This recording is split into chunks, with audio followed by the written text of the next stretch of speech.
골수암을 앓고 있는 딸의 곁에 매일같이 붙어 지내느라 어느새 날짜 개념도 시간의 흐름도 모조리 사라져 버렸습니다.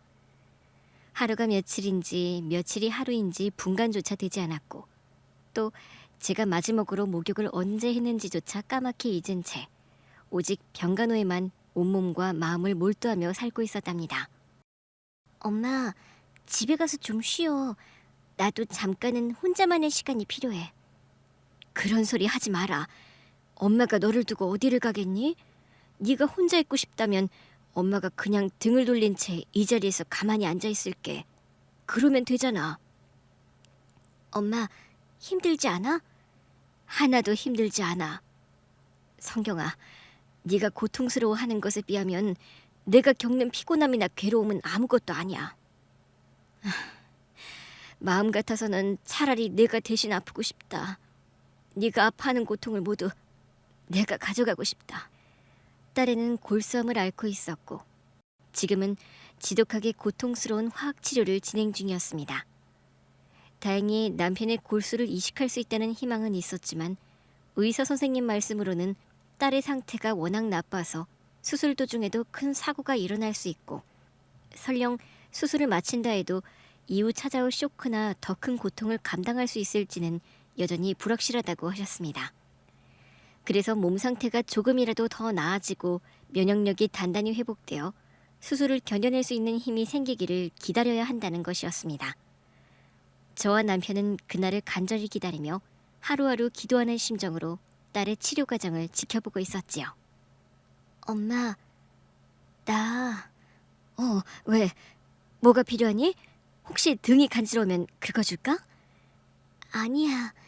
그냥 문득 떠오른 말이 있어서 엄마한테 꼭 하고 싶은 말. 딸에는 병실 침대에 누운 채 마치 어둠 속의 별처럼 반짝이는 눈빛을 말똥말똥 빛내며 제게 속삭이듯 말했습니다. 나 살고 싶어. 조금만 더 나아지면 수술을 할 수 있다고 하니까 그때까지 꼭 힘내볼게. 그러니까 엄마, 나 믿어줘. 아이고, 우리 딸이 엄마 가슴에 이렇게 기운을 북돋아주는 말을 해주네. 그래, 맞아. 살아야지. 네가 살아야 엄마도 함께 살아갈 수 있지. 응, 내 마음이 이렇게 간절하니까 엄마도 엄마 몸 좀 챙겨. 집에 가서 쉬기도 하고 밥도 먹고 와. 뭐야, 엄마를 집에 보내려고 일부러 이렇게 진지한 얘기를 꺼낸 거야? 눈치가 빠르네. 엄마, 잠깐만이라도 쉬다가 와. 나 오늘은 낮잠을 길게 잘 거야. 그래, 알았다. 사실 엄마한테서 조금 냄새가 나는 것 같으니까 깨끗하게 목욕도 하고 따뜻한 밥도 챙겨 먹고 올게. 네가 잠들면 다녀올 테니 걱정 말고 푹 자. 딸에는 엄마를 빨리 쉬게 해주고 싶었던 걸까. 제 말을 듣자마자 눈꺼풀을 천천히 내리더니 불과 5분도 안 되어 잔잔한 숨소리를 내며 새근새근 깊은 잠에 빠져들었습니다. 저는 딸의 곁을 잠시 떠나 병실 문을 조심스레 닫고 복도를 걸어 나와 병원을 빠져나왔습니다. 밖은 이미 한여름처럼 뜨겁게 장렬하는 태양빛이 대지를 내려치고 있었고, 그 햇살에 온몸에서 땀이 솟구치듯 흘러내렸습니다. 저는 밖에서 이렇게 날씨의 숨결을 온전히 느낄 수 있는데, 제 딸에는 창문 하나 없는 병실 속에서 바깥 공기와 계절의 변화를 전혀 알지 못한다는 사실이 가슴을 철렁 내려앉게 만들었습니다. 집으로 향하는 버스를 타고 좁은 골목길을 몇 번이나 비틀거리며 걸어 겨우 집에 도착했을 때였습니다. 거실에서는 남편이 텔레비전 앞에 앉아 축구 중계를 보며 피자를 먹고 있었습니다. 뭐해? 피자 먹어? 밥은? 남편의 시선은 한치도 TV 화면에서 떨어지지 않았습니다. 이게 밥이지 뭐겠어. 그런데 당신이 오늘은 웬일로 집에 들어왔어? 성경이는 괜찮고? 성경이 안부만 묻지 말고 직접 좀 찾아가 봐. 딸이 얼마나 당신을 기다리는데. 나 어제 밤샘 근무했잖아. 너무 피곤해서 지금은 몸에 힘이 하나도 없어. 다음 주쯤 상황 봐서 가면 되잖아. 당신은 성경이 아빠 아니야? 왜 나만 성경이 부모처럼 굴어야 해? 주말에 잠깐 들르는 거 말고 언제 한 번이라도 제대로 간병해 준 적이 있냐고. 일이 바쁘니까 그렇지. 그리고 내가 간병해 쓰자고 했을 때 당신이 싫다고 했잖아. 결국 억지로 떠맡은 건 당신이야. 그리고 성경이도 이제 성인이잖아. 20 넘은 어른인데 내가 옆에서 간병한다고 편하겠어? 괜히 시비 걸지 말고 씻으러 들어왔으면 씻기나 해. 처음 남편은 딸애가 처음 골수암이라는 진단을 받고 나서 무려 3달 동안은 세상 그 누구보다도 절절하게 슬퍼하며 병실을 꿋꿋하게 지켜주었습니다. 그러나 그 이후부터는 조금씩 변해버렸습니다.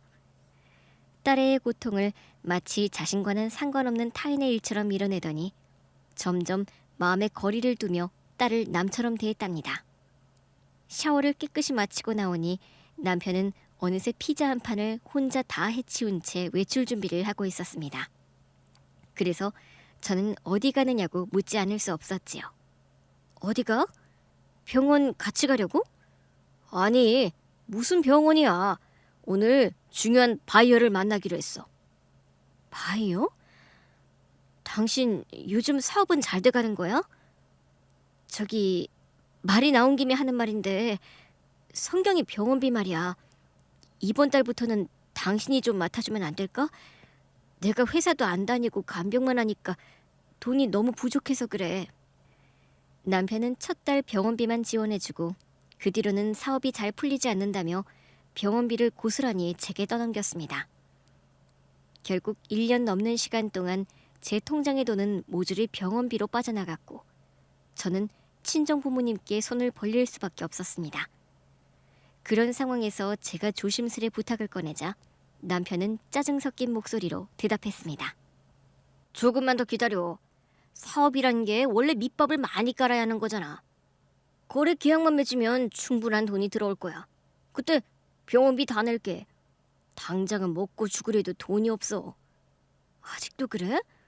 그럼 이번 달 병원비도 결국 내가 내야 한다는 거야? 당신 친정 부자잖아.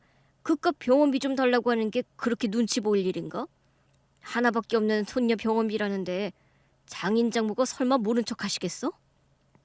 누가 그렇대? 부모님은 당연히 도와주시겠다고 하지. 하지만 이제는 남은 게 없어. 집 말고는 더 이상 없어. 그래서 더는 손 벌리면 안 돼. 뭐? 진짜 아무것도 안 남았다고? 원래는 내 사업자금 좀 보태달라고 말씀드리려고 했는데. 무슨 소리야. 방금 전에 사업이 곧 풀릴 거라더니. 그리고 당신 사업을 처음 차려주신 게 바로 우리 부모님이라는 사실을 잊었어? 당신 양심이 있기는 한 거야? 딸이 저렇게 아픈데 당신은 도대체 공감 능력이라는 게 없어? 양심도 없고 진짜 해도 해도 너무한다. 이럴 거면 차라리 사업장을 팔고 그 돈으로 우리 성경이 병원비부터 내. 그리고 당신도 제발 아빠 노릇 좀 해. 성경이 옆에 앉아 있어주라고. 그제야 남편의 얼굴이 싸늘하게 굳더니 정색하며 내뱉었습니다. 내가 왜? 이제 거의 다 돼가는 사업인데 지금 접으라고? 그리고 뭐라고? 내가 공감 능력이 떨어진다고? 웃기는 소리 마. 당신이야말로 공감 능력이 없는 여자야. 내가 뭐라 그랬어? 사업 풀리면 우리 딸 병원비 내가 다 책임진다고 했잖아. 조금만 더 기다려. 좀. 아휴, 맨날 집구석에서 인스턴트만 먹고 사는 내 신세는 누구한테 하소연해야 하나. 나 먼저 나갈 테니까 당신은 알아서 해. 남편은 언제나처럼 싸움의 한가운데에서 말을 끊어버리고는 냉정하게 나가버렸습니다. 밥맛이 뚝 떨어져서 식사는커녕 입에 물 한 모금조차 넘기지 못한 채 저는 다시 병원으로 발길을 돌렸습니다. 병실 문을 열자 딸애는 여전히 아기처럼 고요히 새근새근 숨을 내쉬며 깊은 잠에 빠져 있었습니다. 저는 조심스레 물수건을 가져와 딸아이의 얼굴을 닦아주고 손과 발까지 정성껏 닦아주었습니다. 엄마? 벌써 왔어? 아이고, 엄마가 괜히 깨웠나 보네. 아니야, 잘 만큼 잤어. 그런데 엄마, 식사는 뭐 드시고 왔어? 시원한 냉면에다 수육까지 곁들여서 먹고 왔지. 저는 아무렇지 않게 웃으며 거짓말을 했습니다. 와, 맛있었겠다. 나도 나중에 태어나면 먹고 싶은 거 다 먹을 거야. 냉면도 그 리스트 중 하나야. 하지만 제일 먼저는 떡볶이를 원 없이 먹고 싶어. 떡볶이? 아주 자극적인 음식이 먹고 싶은 모양이구나. 나중에 의사 선생님께 여쭤보고 괜찮다고 하시면 엄마가 직접 맛있게 해줄게. 아니야. 엄마가 한 거보다 사 먹는 게 훨씬 더 맛있어. 뭐라고? 1억이야? 엄마가 정성껏 해준 음식이 맛없다고 이렇게 대놓고 말해도 되는 거니? 우리 엄마 삐지셨네? 농담이야, 농담. 엄마 좀 웃으라고 한 말인데 괜히 정색만 하시네. 나도 농담한 거였는데 너 엄마한테 속았지? 그럼 내가 진 거야? 억울해. 대한민국에서 성경이 너를 가장 잘 놀리는 사람은 아마도 엄마밖에 없을걸? 그렇게 저희 모녀는 서로 히히 까르르 웃음을 터뜨리며 남은 하루를 함께 보냈습니다. 딸의 몸 상태가 조금이라도 나아지기를 간절히 희망하면서 저는 하루하루 정성껏 돌보았습니다. 누군가는 골수암이라면 가망이 없다고 차갑게 단정하기도 했지만 제게는 반드시 이겨낼 수 있는 하나의 작은 장애물에 불과했습니다. 그 믿음을 붙잡은 채 기도하듯 간호했지요. 몇 달의 시간이 흐르면서 기적 같은 변화가 찾아왔습니다. 딸에는 힘겨운 화학치료를 끝까지 버텨내며 면역력도 점차 강해졌고 창백하던 얼굴에는 오랜만에 혈색이 돌기 시작했습니다.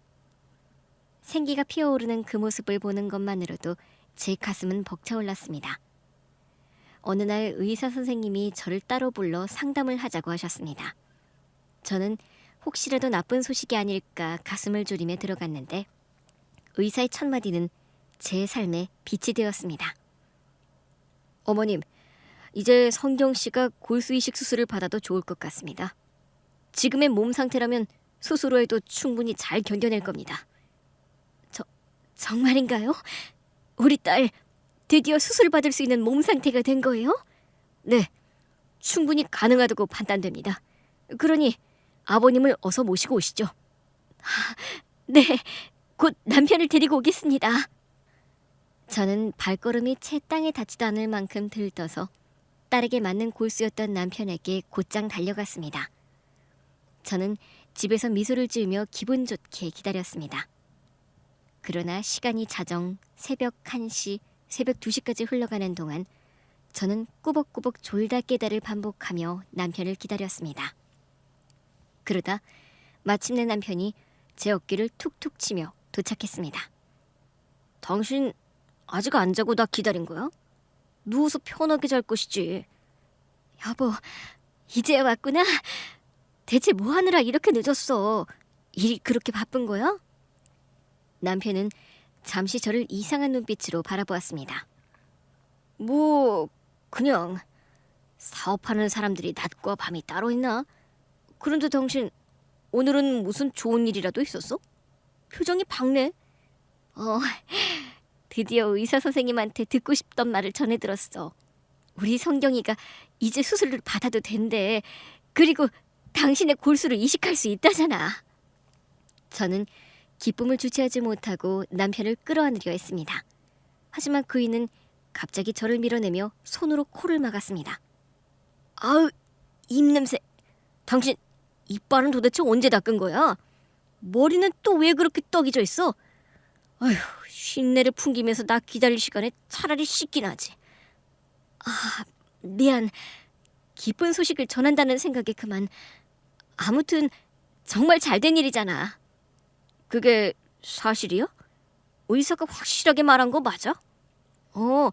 분명하게 말씀하셨어. 당신이 골수 이식만 해주면 우리 딸 이제 병마랑 긴 싸움을 끝낼 수 있을 거야. 정말 큰 희소식이지? 그래. 그렇구나. 수술이라. 당신 왜 그래? 뭔가 마음에 걸려? 아니야, 잘 됐어. 아주 잘된 일이야. 그럼 내일... 아니지, 지금은 새벽이니까 이따 오전 10시까지 병원에 같이 가자. 수술 날짜부터 잡자고. 그렇게 남편에게 간절하고도 기쁜 소식을 전하고 나서야 저는 비로소 잠자리에 들었습니다. 그러나 설레고 벅찬 마음 때문에 끝내 밤을 꼴딱 새우고 말았습니다. 그리고 아침이 밝자마자 남편을 흔들어 깨워 병원으로 함께 데리고 갔습니다. 상담을 마치고 수술 날짜를 잡았는데 이상하게도 남편의 표정은 전혀 밝아 보이지 않았습니다. 기쁜 날인데도 굳은 얼굴만 하고 있으니 저는 딸에게 수술 소식을 전하기 전에 그를 병원 비상계단으로 데리고 나가 따져 물었습니다. 당신 뭐야? 수술하기 싫은 거야? 아침부터 지금까지 꼭 도살장 끌려온 사람처럼 왜 그렇게 굳어있어? 조용히 좀 해라. 누가 듣겠다. 지금 누가 듣는 게 그렇게 중요해? 당신 우리 딸 살리고 싶은 마음 없는 거야? 저 불쌍한 애가 빨리 낫기를 간절히 바라지 않는 거냐고. 누가 그렇대? 그냥 긴장돼서 표정이 그런 걸 가지고 왜 그렇게 야단법석이야. 긴장됐으면 됐다고 말이라도 해주든가. 이왕 해줄 거면 제발 밝게 좀 하라고. 우리 딸 앞에서 그 어두운 표정 지으면서 불안하게 하지 말란 말이야. 그렇게 잔소리할 거면 당신이 수술을 해주든가. 내가 싫어서 이래? 나는 수술 대상이 아니라 못한다고 의사 선생님이 분명히 말했잖아. 아, 알았다고. 그만 좀 해라. 내 표정 하나 가지고 더럽게 떽떽거려대네. 수술해줄 테니까 입 좀 다물어라. 어휴, 입에서 나는 그 똥내는 양치질을 해도 사라지지가 않는 거냐? 치과에 좀 가서 진료나 받아라. 그이는 좋은 날인데도 정말 도살장에 끌려온 사람처럼 심각하게 어두운 얼굴을 하고 있었습니다. 저를 향해 쓴소리를 거침없이 퍼붓고는 퉁명스럽게 계단을 올라갔습니다. 곧이어 저희 부부는 아무 일도 없었던 것처럼 억지로 웃음을 지어 올리며 딸 앞에 나란히 섰습니다. 성경아, 이제 됐다. 수술 날짜 잡았다. 고마워 엄마. 이게 다 엄마 덕분이야. 나는 너한테 골수이 시켜주는 건 아빠인데 아빠는 안 고마워? 아니, 아빠한테도 정말 감사하지. 아빠, 이렇게 큰 결정을 내려줘서 고마워. 내가 몸 나으면 평생 효도하면서 살게. 네가 건강을 되찾는 게 그게 바로 효도다. 아무튼 이제 우리 가족에게 좋은 일이 생기겠구나. 아빠는 일이 있어서 나가봐야 하니까 엄마랑 있어. 벌써 가게? 딸에는 기쁨과 서운함이 뒤섞인 눈빛으로 아빠를 바라보았지만 그이는 냉정하게 이를 핑계로 들며 병실 문을 열고 나가버렸습니다. 며칠 뒤 드디어 이식 수술 날이 다가왔습니다. 남편은 병원에 와서 환자복으로 갈아입었고 그 모습을 보는 순간 저는 그동안 쌓였던 서운한 마음을 잠시 내려놓았습니다. 그래도 딸을 살릴 수 있는 희망의 끈이 남편에게 달려 있었으니 감사한 마음을 담아 조심스레 말을 전했습니다. 여보, 그동안 내가 당신을 제대로 챙기지 못했네. 많이 미안하게 생각해. 당신이 우리 딸을 살려만 준다면 내가 평생 헌신하고 희생하면서 살게. 나 너무 떨린다. 긴장이 심하게 되네. 그래? 여보, 성경이랑 같이 수술실에 들어가잖아. 부녀가 손 꼭 잡고 들어가면 한결 마음이 편해질 거야. 알았으니까 그 입 좀 다물어. 냄새난다. 미안해. 얼른 치과 치료를 받아야겠네. 좋은 대화가 오가기를 바랐지만 그건 그저 대희망사항일 뿐이었습니다. 남편은 곧 저를 귀찮다는 듯 시선을 딸에게로 돌렸습니다. 성경아, 아빠를 믿고 잘 견뎌내. 알았지? 그럼 우리 든든한 아빠가 옆에 있으니까 수술이 하나도 무섭지 않아. 엄마, 한숨 푹 자고 나올게. 얼른 엄마가 만들어주는 떡볶이 먹고 싶다. 그래, 몸만 나으면 네가 해달라는 건 뭐든지 다 해줄게. 이윽고 딸과 남편은 나란히 침상에 누운 채 수술실로 옮겨졌습니다. 저는 수술실 앞까지 따라가 딸아이의 손을 꼭 잡아주다가 끝내 그 손을 놓을 수밖에 없었습니다. 손을 놓치자마자 두 손을 모아 간절히 기도했습니다. 부디 저희 딸과 남편을 지켜달라고. 무엇보다 딸의 병이 반드시 낫게 해달라고 애타게 빌었습니다. 그렇게 수술실 앞을 서성이며 초조하게 기다리는데 뜻밖에도 의사 선생님이 수술실 문을 열고 너무 이른 시간에 나오는 것이었습니다. 선생님, 왜 벌써 나오셨어요? 오래 걸린다고 하셨잖아요. 오늘 수술은 진행할 수 없게 됐습니다. 유감스럽지만 성경 씨 아버님이 공황 발작을 일으키셨습니다. 마취를 시도하는 순간 숨을 못 쉬겠다고 온몸을 비틀며 식은땀을 흘리셨습니다. 이런 상태에서 수술을 강행하면 큰일이 날 수 있습니다. 죄송하지만 오늘은 불가능합니다. 제 남편이 공황 발작을 했다고요? 말도 안 돼. 죄송합니다. 따님은 다시 병실로 옮겨질 겁니다. 저의 간절한 기도가 하늘에 닿기도 전에 수술은 허망하게 취소되고 말았습니다. 모든 희망이 단숨에 무너져 원래의 막막한 상태로 되돌아가 버린 것입니다. 딸애는 수술이 취소된 뒤에도 환한 미소를 지은 채 병실로 돌아왔고 남편은 옷을 갈아입고 들어왔습니다. 내가 요즘 스트레스를 너무 심하게 받았나 봐. 수술실 들어가는 순간 갑자기 숨이 막히더라. 성경아, 정말 미안하다. 아니야, 아빠. 나 살자고 아빠까지 위험에 빠뜨릴 순 없지. 지금은 좀 괜찮아졌어? 아직 속이 울렁거리고 어지럽긴 해. 정말 미안해, 성경아. 그이는 저에게는 아무 말도 하지 않았고 저 역시 입을 열지 않았습니다. 남편이 떠난 뒤 굳은 표정으로 서 있는 저를 보고 딸이 조심스럽게 말을 건넸습니다.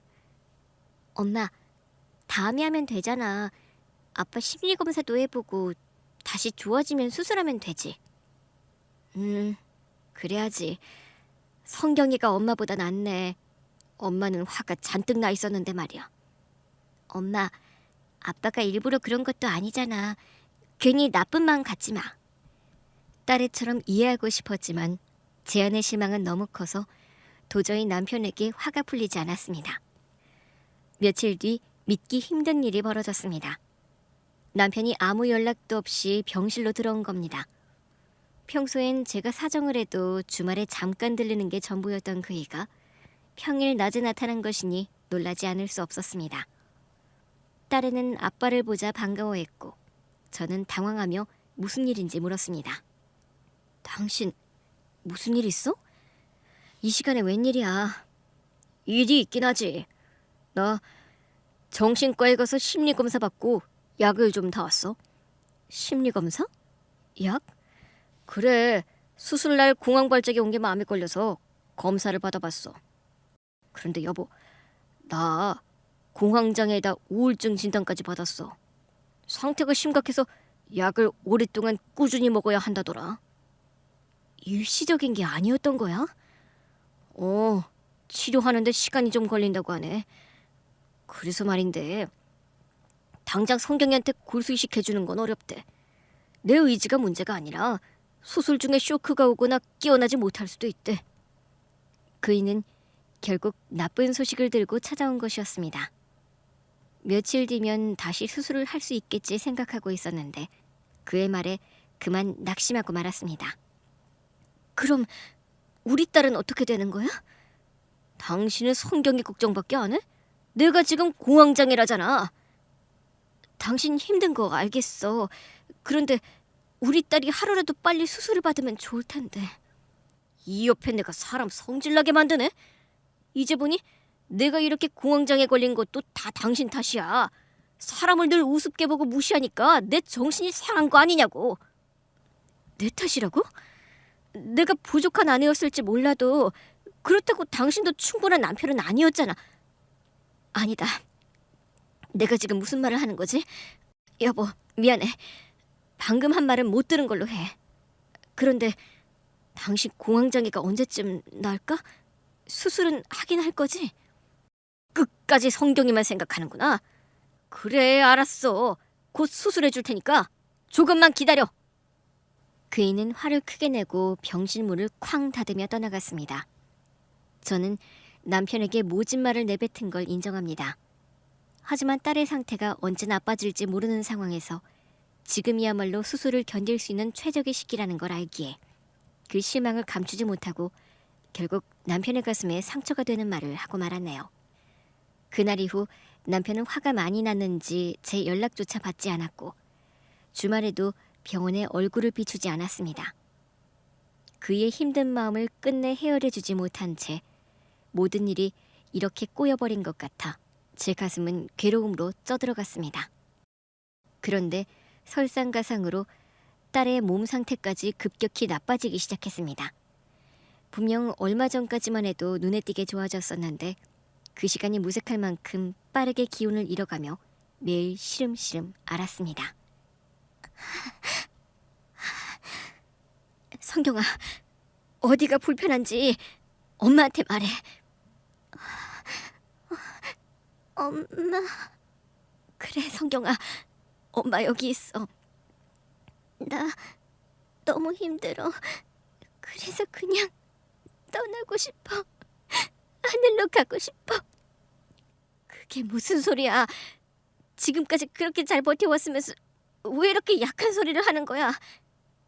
엄마도 나 때문에 힘들지? 아니, 전혀. 엄마는 이 생활을 평생 이어갈 수도 있어. 너를 살릴 수만 있다면 어떤 고통도 감내할 수 있고 무슨 일이든 다 해낼 거야. 그러니까 제발 약한 소리 하지 말고 마음을 더 단단히 먹어.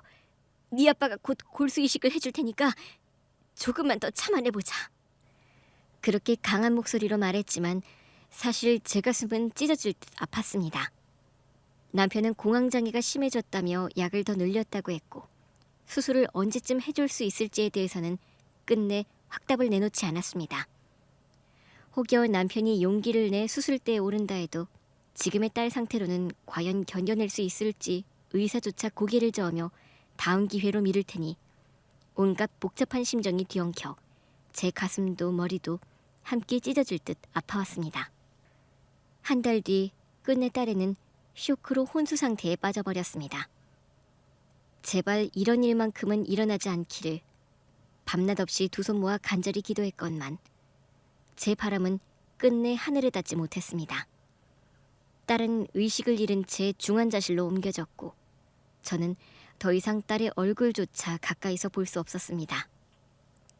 간호사들에게서 건네받는 몇 마디 상태 설명만이 제게 허락된 유일한 소식이었지요. 그렇게 하루하루 병원 복도를 떠나지 못한 채 절망 속에서 버텨냈습니다. 기적은 오지 않았습니다. 4주가 흐른 뒤 제 딸은 결국 세상을 떠나고 말았습니다. 마지막 작별 인사조차 남기지 못한 채 너무도 급하게 제 곁을 떠나버렸습니다. 저는 하늘을 향해 울부짖으며 도대체 왜 제 딸을 데려가야 했는지 따져 묻기도 했습니다. 의사와 간호사들을 향해 무능한 인간들이라며 분노를 퍼부었고 남편에게는 왜 이렇게 될 때까지 아무것도 하지 않았냐며 격노하기도 했습니다. 하지만 그렇게 원망하고 욕을 쏟아낸다고 해서 제 딸이 다시 제 품으로 돌아오는 것은 아니더군요. 결국 장례식장으로 옮겨 슬피 울며 통곡했고 주먹으로 제 가슴을 연신 내리치며 쓰러질 듯 몸부림쳤습니다.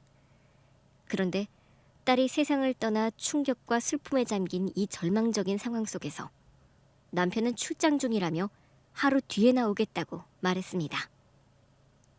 여보, 지금 지방인데 차가 고장나서 카센터에 맡겨둔 상태야.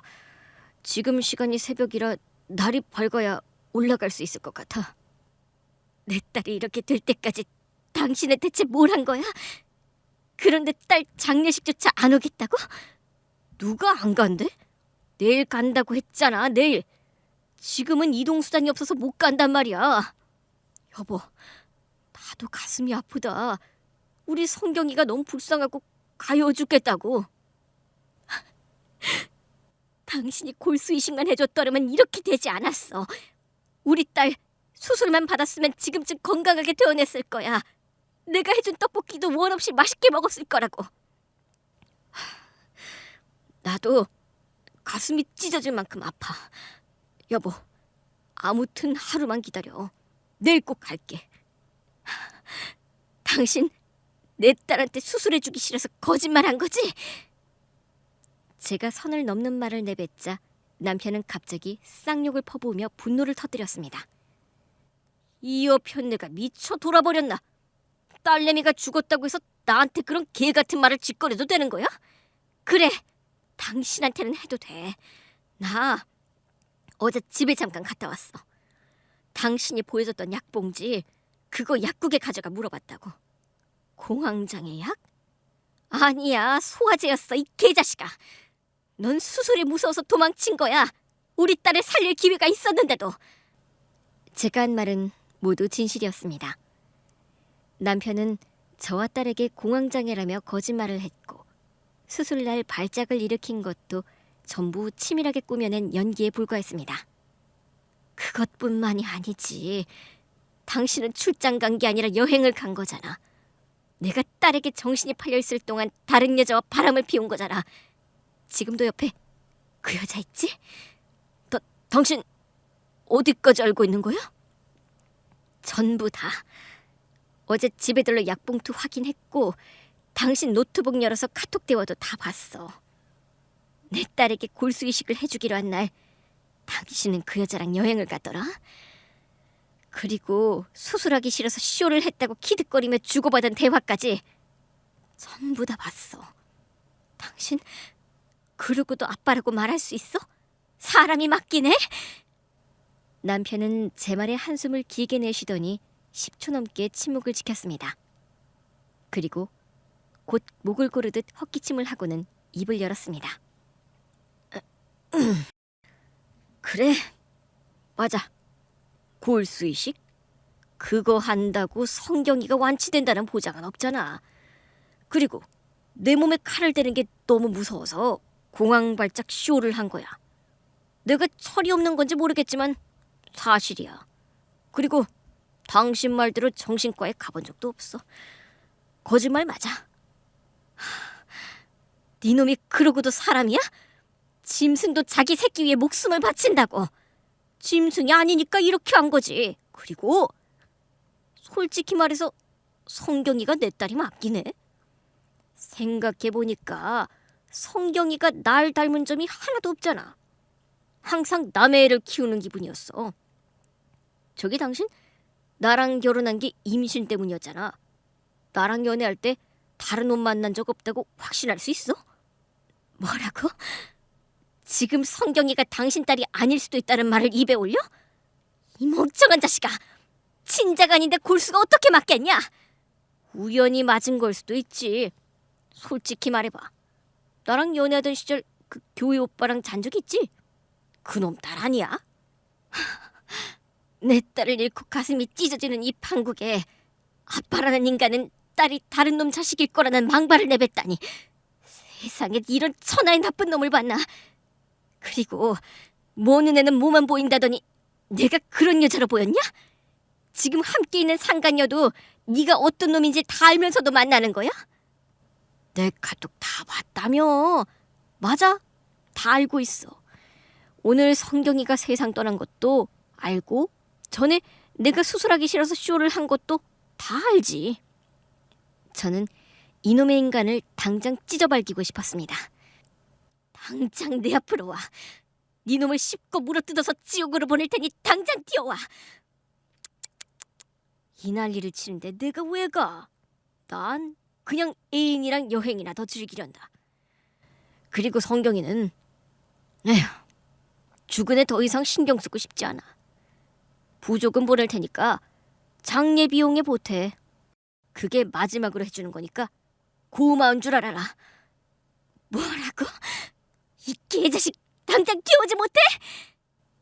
제가 다시 욕설을 퍼부으려던 순간 전화는 냉정하게 끊겨버렸습니다. 딸의 장례는 끝내 저 혼자 치렀습니다. 남편은 마지막까지 오지 않았습니다. 저는 납골당에서 햇살이 잘 드는 자리를 골라 딸을 안치하고 그 앞에 주저앉아 하염없이 울었습니다. 우리 딸, 엄마가 미안해. 이 엄마가 끝내 지켜주지 못해서 미안하고 건강하게 태어나게 해주지 못해서 미안해. 이 엄마는 곧 성경이 따라갈 거야. 그때까지 외롭더라도 조금만 참아. 온 마음을 쥐어짜듯 진심을 담아 딸에게 마지막 인사를 전한 뒤 딸이 마지막으로 머물던 병실로 발걸음을 옮겼습니다. 그동안 의사 선생님과 간호사 선생님께 쏟아낸 막말을 정중히 사과드렸고 딸 위해 애써주신 것에 진심으로 감사 인사를 드렸습니다. 그리고 텅 빈 침상 위 딸이 쓰러져 있던 요아 베개를 한참 동안 끌어안고는 흐느끼며 울었습니다. 제 눈물이 베개에 스며들자 곁에 있던 간호사가 저를 조심스레 끌어안으며 위로해 주었습니다. 간호사 선생님, 우리 딸 어떡해요? 우리 딸을 어쩌면 좋아요? 죄송해요, 어머님. 하지만 성경 씨는 분명 좋은 곳에서 편히 쉬고 있을 거예요. 아, 그런데 침대 요 밑에서 이게 나왔습니다. 성경 씨가 쓴 것 같은데 제가 펴보진 않았어요. 전해드리려고 연락을 드리려 했는데 오늘 직접 오셔서 드리게 되네요. 우리 딸이 남긴 거라고요? 간호사가 2번 곱게 접혀있는 종이를 제 손에 건네주었습니다. 저는 떨리는 손으로 그것을 펼쳐드렸고 참지 못한 채 소리내어 읽기 시작했습니다. 사랑하는 엄마, 내가 언제 떠날지 모르니 미리 글로 남길게. 엄마, 나한테는 엄마가 전부야. 어릴 때도 그렇고 지금도 그래. 아빠는 나한테 살갑게 다가오지 않아서 그런지 늘 엄마만 생각나네. 아빠한테는 미안해. 엄마, 사실은 엄마 몰래 아빠가 내 보험을 들어놨어. 내가 아프기 전부터 말이야. 그래서 내가 떠나면 보험금이 꽤 많이 나올 거야. 그런데 보험 수혜자를 아빠에서 엄마로 바꿔놨어. 그러니까 엄마가 내 목숨값으로라도 잘 살았으면 좋겠어. 물론 아빠랑 함께 있어도 좋아. 엄마, 이 글을 읽을 땐 나는 이미 세상을 떠났겠지. 엄마는 아마 나 따라오겠다고 마음을 먹었을 거야.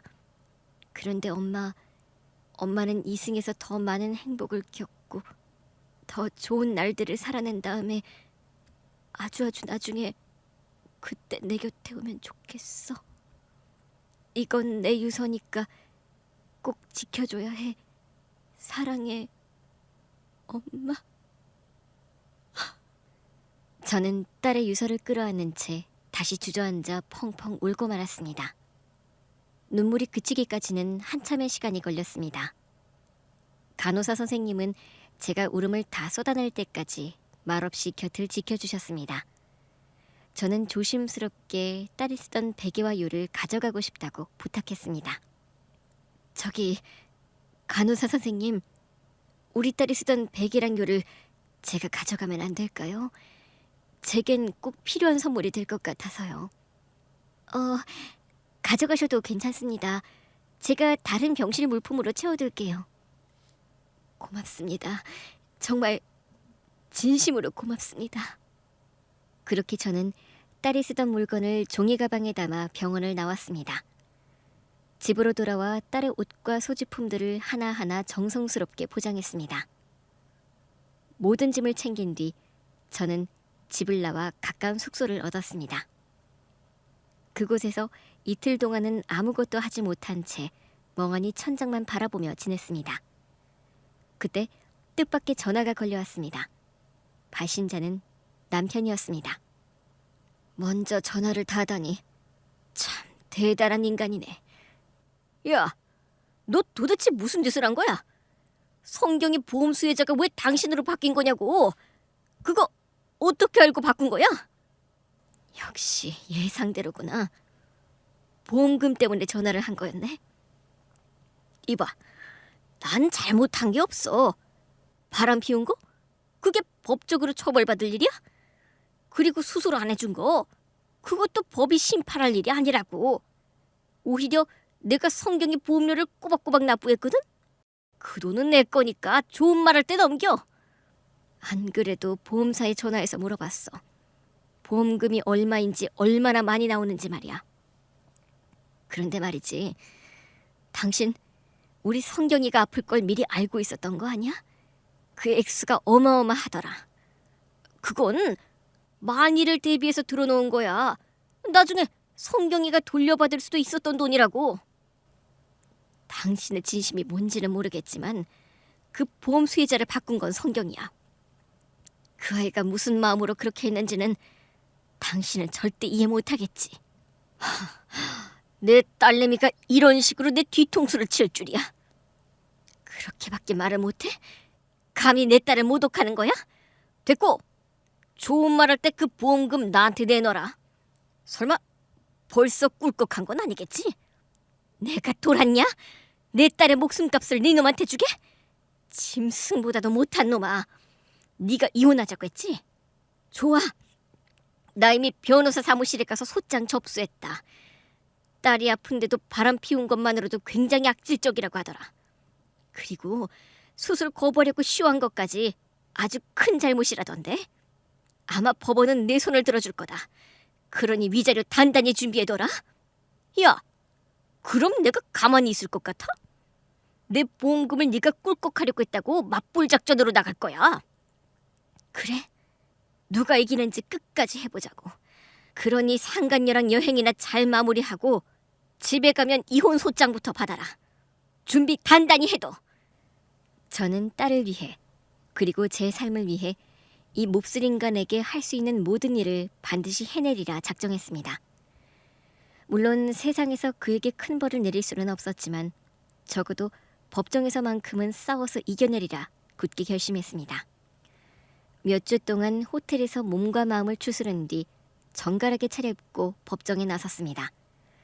남편은 저를 잡아먹을 듯 노려보았지만 저는 하나도 무섭지 않았습니다. 저는 변호사 옆에 바짝붙어 그의 시선을 외면했습니다. 재판은 제 예상대로 흘러갔습니다. 외도와 수술 거부, 그 사실만으로도 판사님은 남편을 몹시 괘씸하게 여기셨습니다. 게다가 보험금 역시 딸의 수혜자를 저로 바꾼 것이 분명했기에 남편에게 감히 손대지 말라고 강하게 경고하셨습니다. 결국 저는 판결문 위에 찍히는 도장을 보는 순간 아주 조금이나마 가슴에 맺혔던 응어리가 풀려나갔습니다. 이게 끝이라고 생각하지 마. 유산분배 소송 들어갈 테니까. 마음대로 해. 이미 예상하고 있던 일이니까. 야, 내 재산 다 빨아먹었으면 보험금이라도 나눠야 하는 거 아니냐? 네 재산? 우리 부모님 돈으로 사업 일으킨 주제에 네가 무슨 재산이 있긴 했어? 저 주둥이 나불대는 거 좀 봐라. 그리고 아가리에서 나는 똥내는 언제 고칠 거냐? 치과에 가서 검사 받아보니까 내 이빨엔 아무 문제도 없고 냄새도 없대. 네 코나 고쳐라. 더 할 말 없으니 이제 말 걸지 마. 그리고 혹여나 내 근처에 기웃거리며 만나려 한다면 바로 스토킹으로 신고할 거야. 이기적인 여편네. 그래, 고소해라. 보험금 나눌 때 법정에서 다시 보자. 그렇게 저는 그 인간과 이혼을 마무리 지었고 이어서 그가 제기한 유산 분배 소송으로 다시 법정에서 마주하게 되었습니다. 하지만 그의 희망대로 유산을 나누는 일은 결코 일어나지 않았습니다. 판사님은 모든 정황과 증거를 살핀 뒤 수혜자인 제가 전부 가지는 것이 정당하다며 결론을 내리셨습니다. 이후 저는 혼자 조용히 살아갈 만한 동네를 찾아 나섰습니다. 딸이 남긴 유서에 따라오지 말라는 당부가 있었기에 그 약속을 지키기로 했습니다. 그래서 작은 주택 한 채를 마련해 텃밭을 가꾸며 지냈습니다. 그렇게 겨우 안정을 찾아가던 어느 날 낯선 번호로 전화가 걸려왔습니다. 수화기를 들자 순간적으로 온몸에 소름이 돋을 정도로 불길한 기운이 엄습했습니다. 여보세요? 김희영 씨 맞으신가요? 네, 제가 김희영인데요. 맞게 전화를 드렸네요. 여기는 마마병원입니다. 박보람 씨의 보호자 되시죠? 그 인간과는 이미 이혼했습니다. 아마 착오가 있으신 것 같네요. 지금은 다른 여자가 있으니 그쪽으로 연락하세요. 잠시만요. 현재 박보람 씨는 곁에 아무도 없습니다. 곧 수술을 앞두고 있는데 보호자 서명이 꼭 필요하고 돌봐줄 사람도 없는 상태입니다. 무슨 수술을 받는데요? 골수암입니다. 운 좋게 기증자를 찾아 수술을 받을 수 있게 되었어요. 보호자님이 꼭 좀 와주셔야 할 것 같습니다. 아, 그리고 병원비가 미납된 상태라서 그것도 해결해 주셔야 할 것 같아요. 전화를 건 여자는 더 이상 할 말이 없다는 듯 서둘러 전화를 끊어버렸습니다. 그러나 제 마음은 단 한치도 흔들리지 않았습니다. 전 남편이 골수암 판정을 받았다는 것, 병원비조차 내지 못해 발이 묶여 있다는 것, 그 모든 사실이 제겐 조금도 슬프지도 가엾지도 않았습니다. 그래서 심부름센터, 흥신소, 탐정사무실 등 여기저기를 찾아가 돈을 내고 그 인간의 뒷조사를 의뢰했습니다. 그리고 며칠 뒤 결국 전 남편이 입원한 병원으로 찾아갔습니다. 그이는 이미 얼굴이 반쪽으로 야위어 병상에 축 늘어져 있었습니다. 결국엔 벌을 받았네. 여보, 성경엄마, 누가 네 여보야. 그리고 성경이라는 이름 감히 그 더러운 입에 올리지 마라. 여보, 지난날의 잘못을 아직도 용서 못한 거야? 내 꼴 좀 봐. 이렇게 고통스럽게 지내고 있었다고. 그 여자는 어디 있니? 네 옆에 있어야 하는 거 아니야? 당신이랑 이혼하고 재산 한 푼 없으니까 바로 떠나더라. 나 그동안 사업 망하고 막노동하면서 하루하루 버텼어. 사실 당신한테 찾아가고 싶기도 했지만 도저히 미안해서 못 가겠더라고. 그리고 당신이 날 받아줄 리도 없었을 테니까. 잘하네. 맞아. 내가 너를 받아줄 일은 절대로 없지. 전 남편은 이내 간절한 눈빛을 하고 애원하듯 입을 열었습니다. 여보, 나 수술만 하면 살 수 있대. 골수이식 기증자가 나타났어. 이게 확률로 치면 로또만큼 대단한 거래. 그래, 이미 들었어. 수술만 하면 산다지. 그런데 왜 하필 나를 보호자로 지목하고 나한테 연락하게 한 거야? 돈 때문이지? 병원비랑 수술비가 없으니까. 그게... 맞아. 미안해 여보. 내가 살고 싶은 마음이 너무 강하다 보니 염치 없이 당신을 찾게 됐어. 진짜 염치가 없구나. 당신이 그때 성경이 수술을 해줬더라면 지금 이 꼴은 아니었을 텐데. 여보, 지난 일은 이제 그만 얘기하자. 제발, 나 수술만 잘 되면 빚은 꼭 갚을게. 그리고 우리 딸 같이 보러 가자. 딸에게 진심으로 사과하고 싶어. 저는 이놈의 괴물이 입으로는 착한 척 반성하는 척 늘어놓는 말을 더는 들어줄 수 없었습니다. 아주 웃기고 자빠졌네. 네가 누구한테 사과를 해? 야, 내가 내 딸 이름을 입에 올리지 말랬지. 너는 그럴 자격조차 없거든? 여보, 나에게 사과할 기회, 만회할 기회를 줘. 수술만 받고 건강해지면 내가 모든 빚을 갚을게. 수술 받고 건강해질 일은 없을 텐데 너 수술 못 받아. 그게 무슨 소리야? 다음 주가 수술인데? 그 기증자 말이야. 내가 이미 찾아냈거든. 심부름센터, 흥신소, 탐정사무실까지 들락거리며 한시도 놓치지 않고 니놈에게 골수를 기증할 사람을 찾아냈어. 그리고 그 골수가 어떤 인간에게 기증되는지도 전부 알려졌지. 니놈의 과거까지 아주 소상히 말하면서. 뭐라고? 당신 왜 그런 짓을...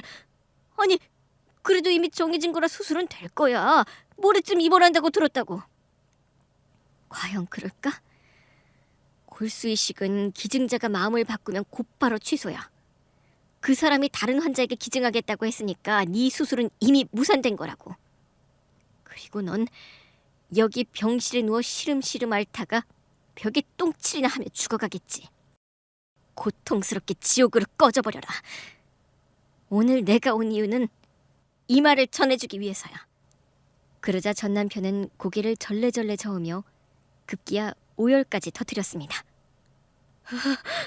안 돼. 어떻게 얻은 기회인데 골수이식 취소라니. 말도 안 돼. 네가 나를 보호자로 지목한 순간 이미 이렇게 될 줄 알았어야지. 네 놈 무덤을 스스로 판 거다. 이건 꿈일 거야. 현실일 리 없어. 안 돼. 내 골수. 저는 고통스러워 울부짖는 그놈의 얼굴을 머릿속 깊이 새기고 병실을 나와버렸습니다. 그리고 발걸음을 곧장 딸에게 향했습니다. 성경아, 이 엄마는 조금 더 살다가 갈게. 아니, 어쩌면 오래 걸릴지도 모르니까 너무 기다리지는 마. 네가 남긴 보험금은 모두 환우들을 위해 기부했단다. 난 돈 욕심도 없고 네 목숨값을 허투루 쓰고 싶지 않았어. 그래서 모두 기부했어. 그리고 네 아빠는 아니다. 그 인간 얘기는 하지 않을게. 넌 천국에 있을 테니 다시는 아빠를 만날 일은 없을 거야. 아무튼 이 엄마는 너를 그리워하며 남은 생을 살아갈 거야. 사랑한다, 내 딸. 부디 편히 쉬어라. 그렇게 저의 삶은 계속 이어지고 있습니다. 전 남편의 소식은 더 이상 듣지 않으니 지금도 살았는지 죽었는지 모릅니다. 하지만 때가 되었다면 지옥에 갔겠지요. 저는 작은 집에서 텃밭을 가꾸고 동네 마실이나 다니며 느릿느릿 살아가려 합니다. 이제 제 이야기는 여기서 줄이겠습니다. 읽어주신 모든 분들께 사랑과 평안이 가득하기를 바라며 이 글을 마칩니다. 감사합니다.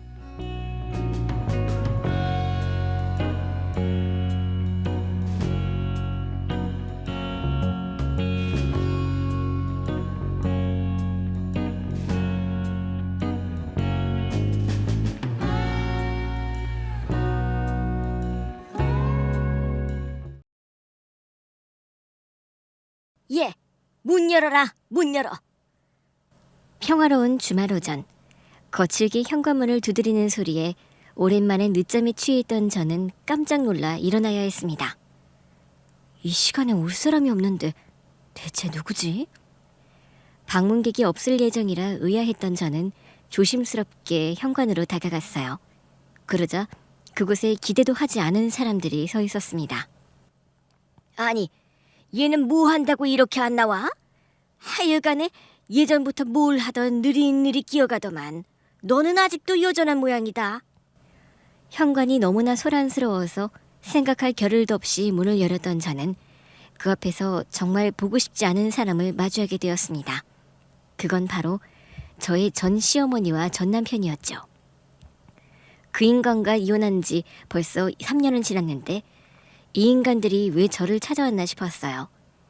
그들을 보자마자 제 얼굴이 구겨졌지만 저는 애써 침착함을 유지했습니다. 어머, 여기는 어쩐 일로? 예, 너는 사람 보고 인사도 할 줄 모르니? 말이 그게 뭐야? 어쩐 일이냐니? 어른을 봤으면 오셨느냐 인사를 먼저 해야지. 뭐 반갑다고 인사를 해요? 저희가 웃으면서 인사할 사이는 아니지 않아요? 이 말하는 싸가지 좀 봐라. 우리가 무슨 사이인데 인사도 못한다 그딴 소리를 해. 네가 감히 시어머니를 무시하는 거야? 시어머니는 무슨 시어머니예요. 아들이랑 이혼했으면 남남이지. 아니, 그래서 지금 남의 집에는 왜 찾아온 거예요? 이혼한 며느리한테 인사라도 받으려고 여기까지 찾아왔어요? 하여간에 싸가지 없는 건 여전하네. 근데 너 지금 그런 말 할 때 아니지 않니? 뭐가요? 대체 시어머니가 왜 찾아왔는지 이유를 알 수 없던 저는 황당함을 감출 수 없었습니다. 인사를 하니 마니 싸가지가 있니 없니 하는 걸 보니 전시 모두 참 그대로구나 싶었어요. 아, 그래. 내가 이 거지 같은 인간들이 싫어서 이혼을 했지. 다시금 떠올랐습니다. 그런데 이 인간들은 대체 무슨 좋은 꼴을 보려고 여기까지 나를 찾아왔을까 알 수가 없었죠. 그때 엄마 뒤에 숨어있던 마마보이 전 남편이 얼굴을 빼꼼 내밀고 말을 했어요. 당신 아파트 가격 엄청나게 올랐다며? 그래서 그런지 얼굴이 많이 폈다. 뭐야, 당신도 있었어? 우리 집 오른 건 어떻게 알았어? 너 아직도 내 뒷조사하고 다니니? 그런 걸 뭐 뒷조사식이나 해야 하니? 그냥 자연스럽게 아는 거지. 설마 그것 때문에 찾아온 건 아니지? 저는 제발 아니기를 바라며 전시모와 전 남편에게 물었습니다. 그 인간들이 절대로 좋은 일로 저를 찾아올 리가 없다는 걸 누구보다 제가 잘 알고 있었거든요. 눈치는 빠르네. 그래, 그것 때문에 왔다. 야, 이 양심도 없는 거사. 집값이 10억이나 올랐으면서 입 다물고 모른 척을 하고 있어? 뭔 소리를 하는 거예요? 그럼 내가 우리 집 집값 오른 걸 당신네들한테 말이라도 했어야 한다는 거예요? 그래, 그 정도로 올랐으면 당장 연락을 했어야지. 아무리 이혼을 했다고 그래도 이 집에 우리 아들 몫이 있는데 우리 아들이랑 반 땅이야 맞는 거 아니냐? 제 아파트 집값이 오른 것을 알고 찾아온 전시모가 그런 말도 안 되는 소리를 하고 있었습니다. 집값이 많이 올랐으니 이혼한 전 남편과 절반을 나눠야 한다는 거죠. 이게 대체 어디서 튀어나온 해괴한 소리인지 저는 정신 나간 전시모의 말에 머리가 어지러웠습니다. 너무 기막히고 말도 안 되는 소리라 대체 어디서부터 어떻게 얘기를 해야 하나 싶었어요. 아니, 지금 그걸 말이라고 하는 거예요? 내가 내 집값 오른 걸 왜 저 인간을 줘요? 내 아들도 이 집에서 같이 살았잖아. 게다가 둘이 이혼할 때 우리 아들한테 재산 분할도 안 했고. 네가 영악해서 우리 애들 몫을 싹 주고 안 돌려줄 생각이었나 본데. 어림도 없다. 이제 내가 직접 받으러 찾아왔으니까 얼른 돈 내놔. 그래, 나 이제라도 그 돈 받아야겠어. 아니, 솔직히 나 그 정도 돈은 받아도 되는 거잖아. 그럴 자격 있잖아. 뭐라고? 아니, 이 인간들이 정말 쌍으로 미쳤나? 갑자기 남의 집에 쳐들어와서 뭐라고 하는 거야? 세상에, 무슨 이혼한 남편한테 집값을 물어줘? 게다가 우리가 그냥 이혼했어? 당신이 바람나서 이혼한 거잖아. 저는 정말 기가 막혔습니다. 성격 차이로 좋게 갈라섰다고 해도 이제 와서 찾아오는 게 말이 안 될 텐데 다른 여자랑 바람나서 이혼당한 남편이 뭘 잘했다고 저런 소리를 하나 싶었거든요. 오히려 받아야 할 게 있다면 제가 외도한 전 남편에게 받아야 말이 되죠. 그런데도 뭘 잘했다고 뻣뻣이 고개를 쳐들고 있는지 저는 너무 황당했습니다. 말이 안 되는 소리라고 해도 전시모는 뭘 잘했는지 계속 우기고 도통 말이 통하지 않더라고요. 아무래도 대화가 쉽게 끝날 것 같지는 않았습니다. 정말 말이 안 통하시는 사람들이네요. 알겠어요. 일단 들어와요. 들어와서 어디 한번 속 시원히 얘기해보자고요. 그래도 네가 영 생각 없는 기집애는 아니구나. 그래, 얘기가 길어질 것 같은데 어디라도 앉아서 얘기해야지. 이야, 이 집에는 오랜만에 들어가 보네. 당신 아직 혼자 살지? 집 안으로 들어가서 얘기하자는 제 말에 두 사람은 오히려 좋아하는 눈치였습니다. 제가 아는 그 두 사람 성격을 생각하면 아마 집값을 내놓으라고 거실에 들어 눕기라도 할 생각이겠죠. 전시모와 전 남편은 옳다구나 하며 제 집으로 들어왔습니다. 아니나 다를까 전시모는 제 집이 마치 자기 집이라도 되는 양 현관에 신발을 벗어던지고 냅다 소파로 들어 눕더라고요. 뻔뻔한 전시모의 행동에 저도 모르게 헛웃음이 터져나왔습니다. 하지만 그 다음 순간 전시모와 전 남편은 개거품을 물며 기절하고 말았어요. 이 기막히고 통쾌한 반전의 이야기가 궁금하신가요? 이 상황을 제대로 설명하려면 이 끔찍한 인간들과의 인연부터 설명해야겠네요. 5년 전 저는 지인의 소개로 한 남자를 만나게 되었습니다. 당시 저는 연애 생각이 별로 없었지만 그쪽에서 우연히 제 사진을 보고 마음에 든다고 하여 제발 저를 좀 만나게 해달라고 애원을 했다며 주선자가 제게 한 번만 만나보라고 부탁을 하더라고요.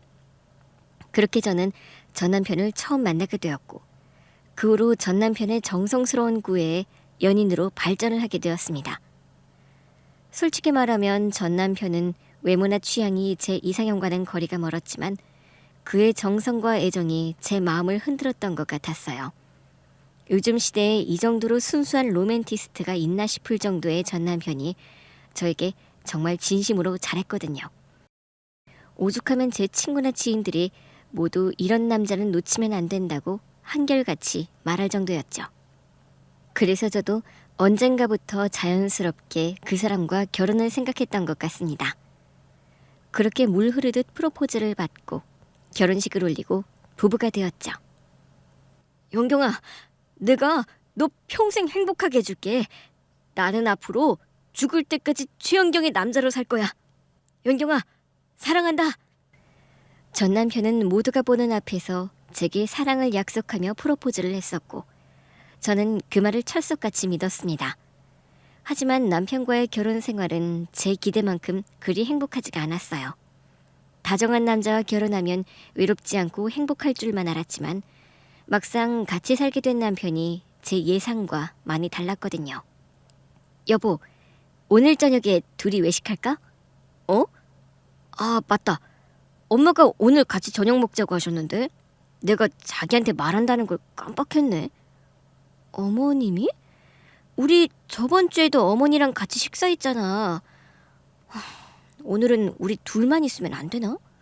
아니, 그래도 엄마가 먼저 말씀하셨는데 오늘은 그냥 엄마랑 먹자. 엄마가 내가 없으니까 너무 쓸쓸하신가 봐. 이럴수록 우리가 좀 챙겨드려야지. 그럼 우리 두 사람 시간은 언제 가죠? 나 당신이랑 오랜만에 데이트하고 싶어서 그런 건데 우리 결혼하고서 둘이 시간 보낸 게 너무 없잖아. 우리 이제 부부고 맨날 붙어서 같이 사는데 그게 무슨 상관이야? 매일 한 침대에서 자는 걸로 부족해? 아유, 우리 여보 욕심쟁이네. 결혼 전에는 그렇게 저를 쫓아다니고 저랑 하루라도 못 만나서 안달이었던 남편이 결혼을 하고 나서는 저에게 시간을 쏟는 일이 부쩍 줄어들더군요. 그게 다 혼자 계신 시어머니 때문이었죠. 처음에는 저도 어머님이 걱정되고 며느리로서 챙겨드리려 노력했지만 남편이 너무 어머니만 챙기니 저도 서운함이 생겼습니다. 게다가 남편은 마마보이가 아닐까 싶을 정도로 시어머니 말에 너무 순종적이었어요. 시어머니가 시키면 무조건 시키는 대로 해야 하는 사람이었죠. 그렇다 보니 저는 그게 불만일 수밖에 없었습니다. 제가 시어머니와 문제가 생길 때마다 남편은 시어머니 편을 들었거든요. 예, 너는 반찬을 매번 사 먹니?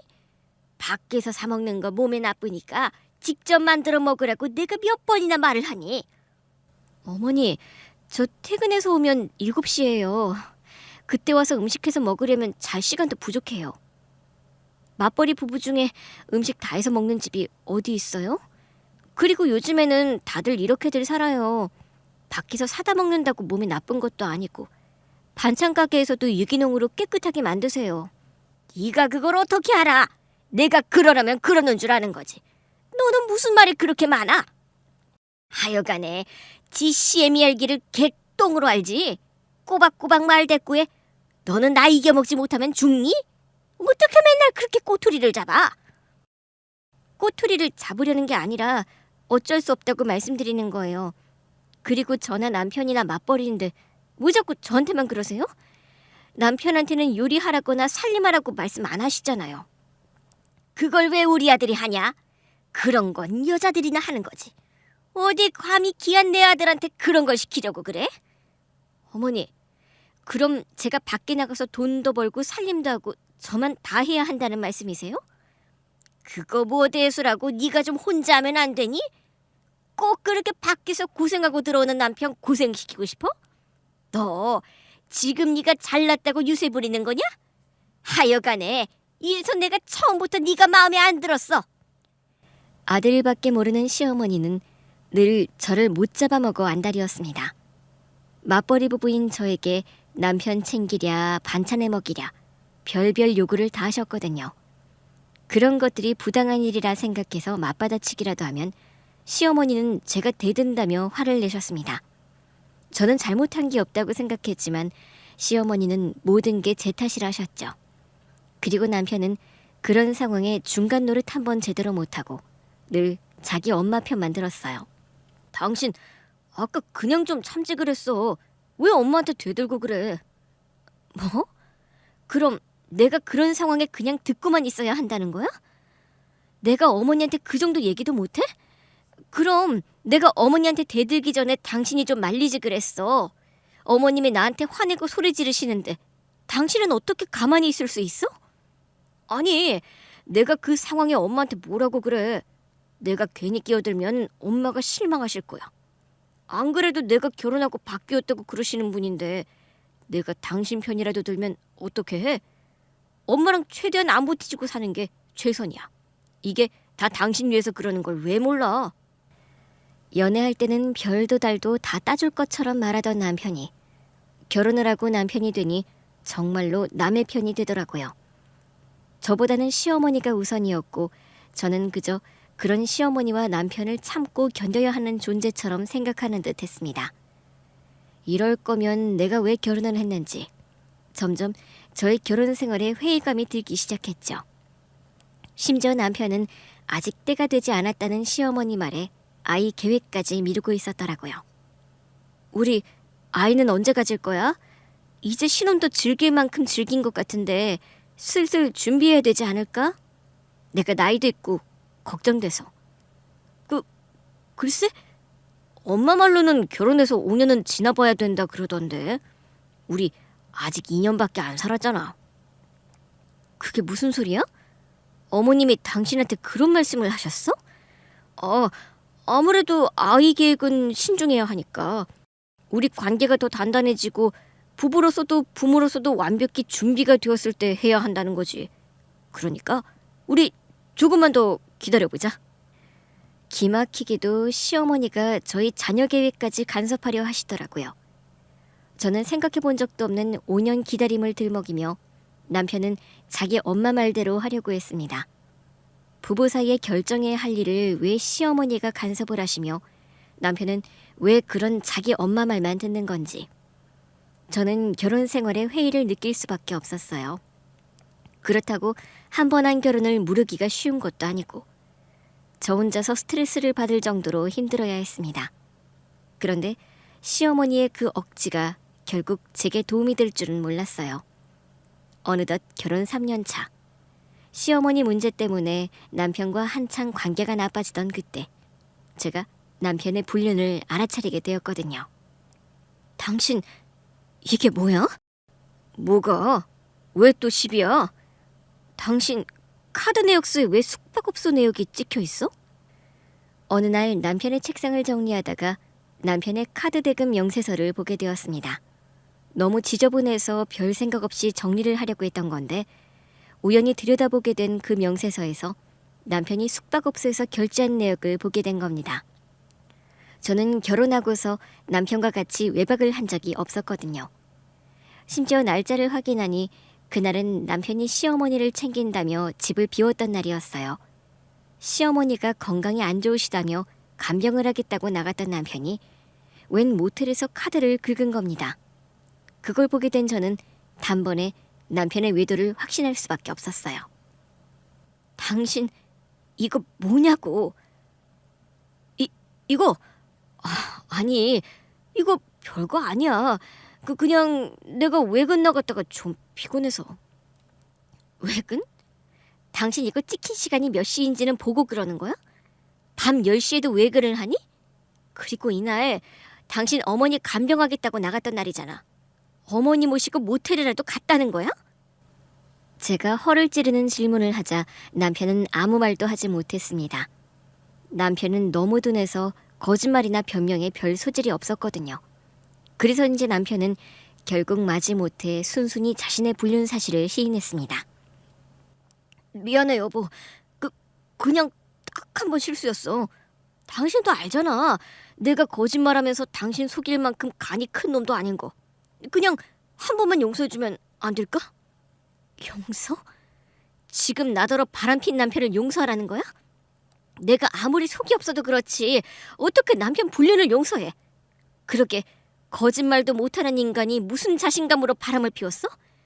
거기다 당신 어머니 변명까지 대면서 설마 어머니도 알고 계셨던 건 아니지?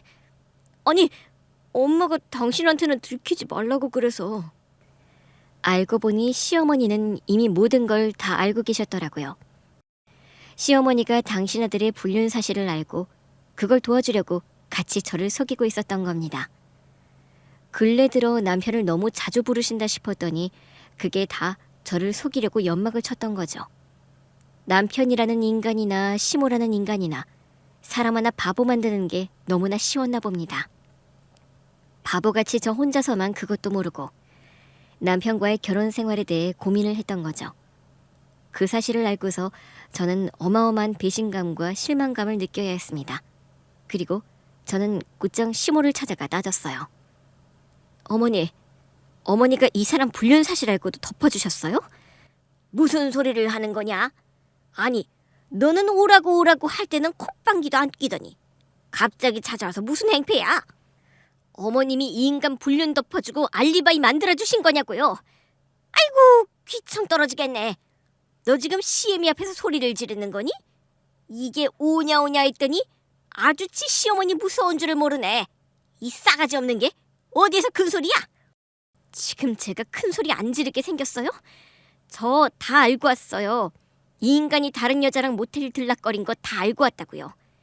보니까 그 여자 만날 때마다 어머니 핑계 댔던데 아니라고 모른다고 발뺌 하실 거예요? 저는 너무 화가 난 나머지 시모에게 대놓고 따져 물었습니다. 남편 불륜에 공범이냐고 말이죠. 아니, 얘가 정말 왜 이래? 그래, 내가 숨겨줬다. 내가 알고도 숨겨줬어. 그게 뭐 잘못됐냐?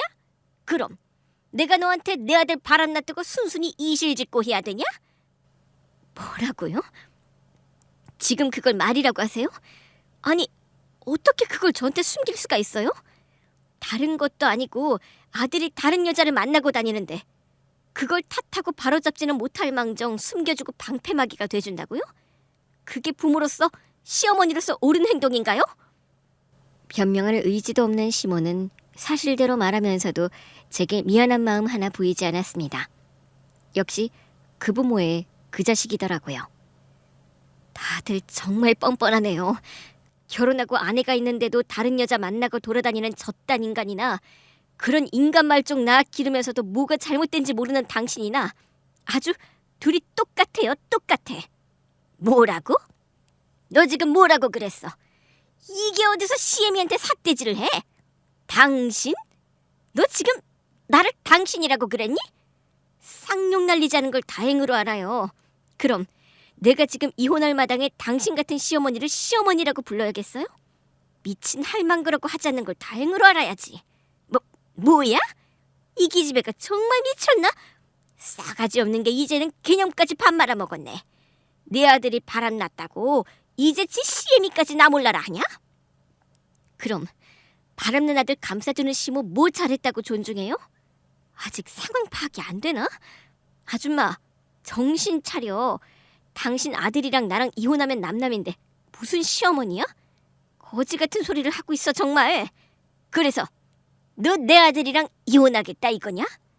그럼 바람난 남편을 뭐 예쁘다고 데리고 살아? 당연히 이혼이지. 여보, 진심이야? 이혼이라니. 나는 당신이랑 이혼할 생각 없는데? 이혼할 생각 없는 인간이 바람을 왜 피워? 다른 여자랑 모텔에 누워서 시시덕거릴 때 그런 생각은 안 해봤어? 아니, 한 번 실수라고 말했잖아. 걔는 정말 별거 아니야. 나 걔랑 결혼할 생각도 없고 그냥 심심해서 몇 번 만나고 술 마신 게 전부야. 남자들 다들 그 정도 실수는 하잖아. 안 그래? 말 같지도 않은 소리 하고 있어. 무슨 남자들이 다 그런 실수를 해? 당신이 이런 인간인 줄 알았다면 나 당신이랑 결혼할 생각도 안 했을 거야.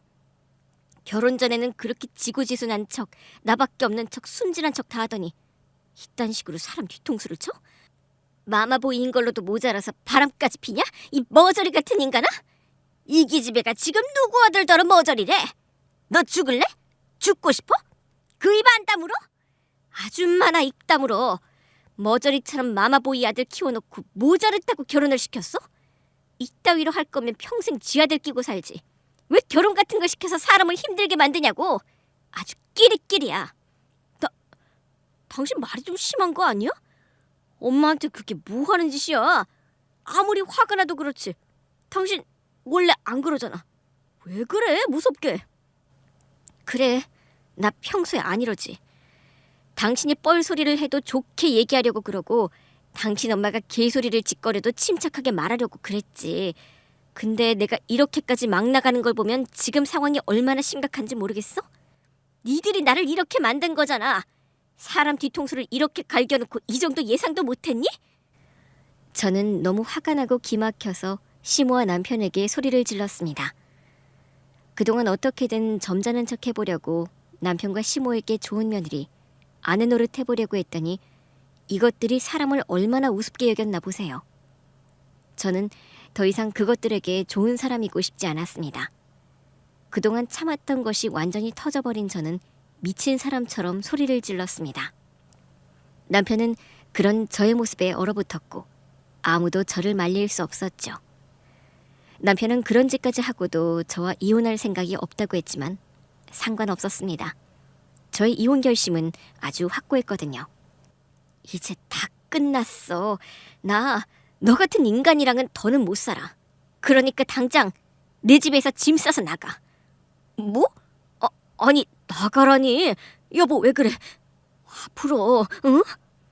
네가 순순히 이혼해줄 것 같지도 않고 나도 네 엄마랑 너한테 할 거 다 하려면 꼭 이혼 소송할 거야.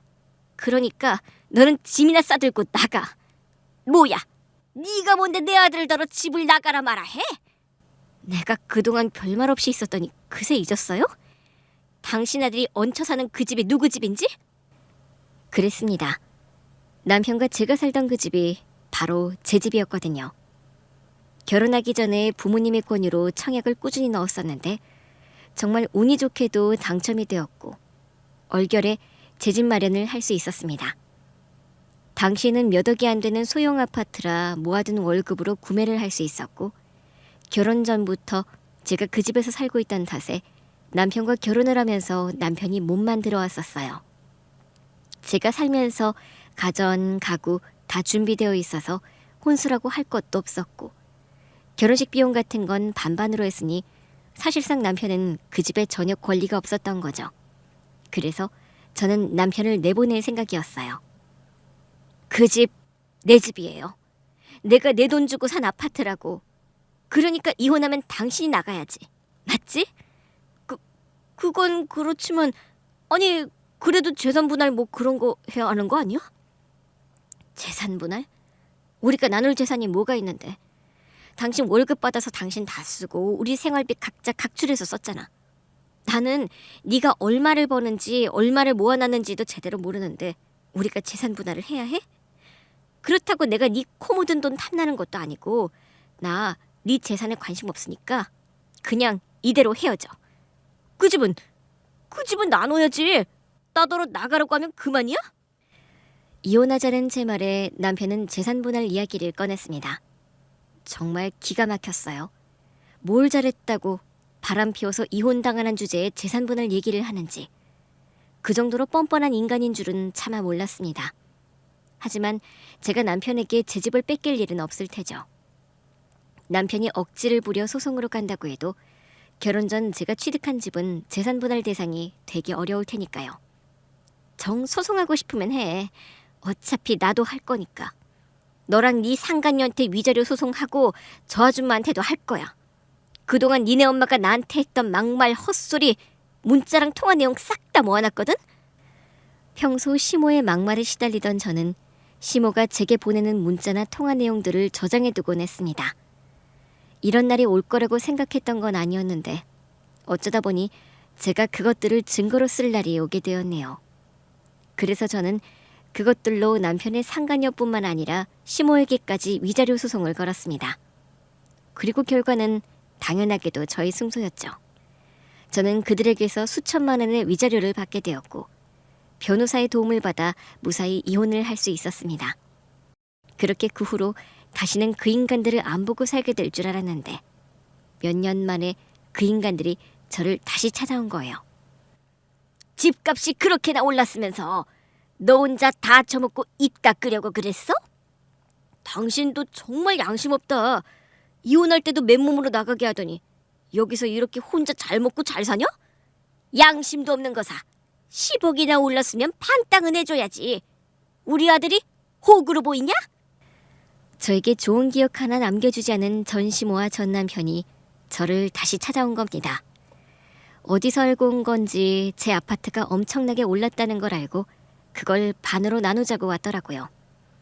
처음부터 내 돈 주고 산 아파트를 왜 바람까지 피워서 이혼한 남편과 나눠야 하는 건지 저는 기가 막혀서 말도 나오지 않았습니다. 원래도 상식이 통하지 않는 사람들이라는 것을 알고 있던 저는 동네가 창피해질까 싶어서 어쩔 수 없이 두 사람을 집 안으로 들일 수밖에 없었습니다. 밖에서 시끄럽게 떠들지 말고 일단 집 안으로 들어와요. 앉아서 제대로 얘기해보자고요. 그래, 너 잘 생각했다.